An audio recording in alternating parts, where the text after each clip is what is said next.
Hi everyone, this is Terry Nazon, and it is May 1st, Thursday.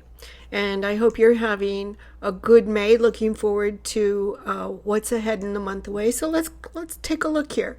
Of course, in a few days, we're going to have the planet Pluto. It's going to go retrograde. So right now, he's slowing down. His influence probably isn't that great or as great as it might be otherwise. And so he's going underground, let's say. That means that while his presence is there and you're still going to remember his presence, like you remember a cut, a sore muscle or pain, or where you had surgery. That is always in your body memory. So that's kind of like what Pluto is. Even though he goes retrograde, he still makes you remember how things felt. So if you, let's say, when the sun aspected Pluto and then Mars aspected Pluto, if that kind of made you feel like you were riding the rapids or riding a roller coaster,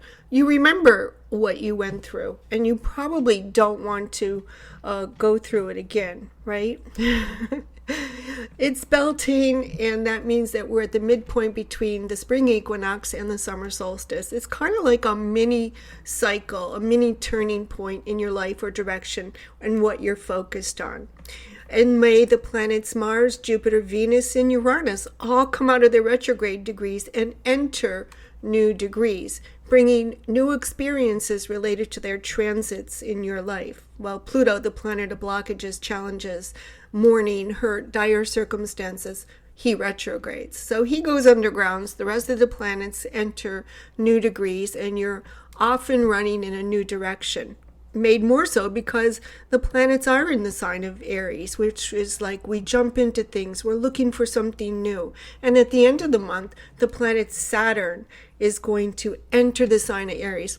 Of course, he's in his fall, but Aries is ruled by Mars, and Mars is exalted in Capricorn or the 10th house. So this could be somewhat career or professional related. You might jump into something related to your career, profession, or your job or your work.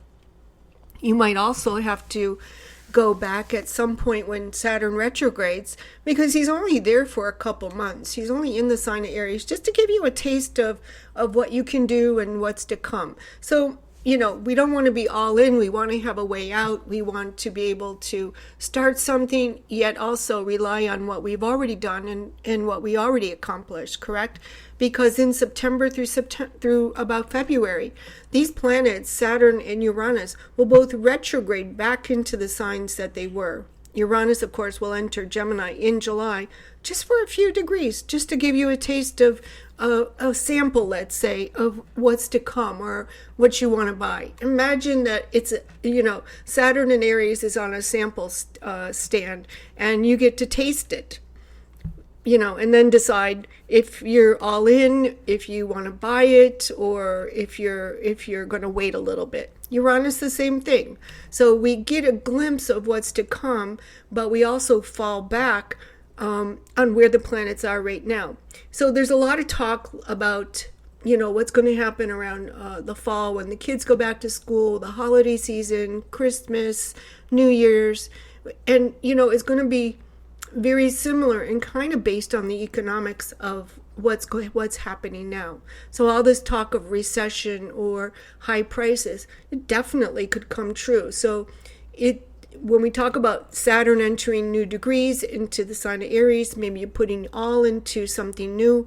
Maybe you want to have it in the back of your mind that you don't want to put all your eggs in one basket or all your money into one thing, knowing that we've still got to go through like a little bit of a trying time over the holidays, so you may want to start, saving for the holidays, or just have that in the back of your mind maybe. Well, that's all from now. Happy May.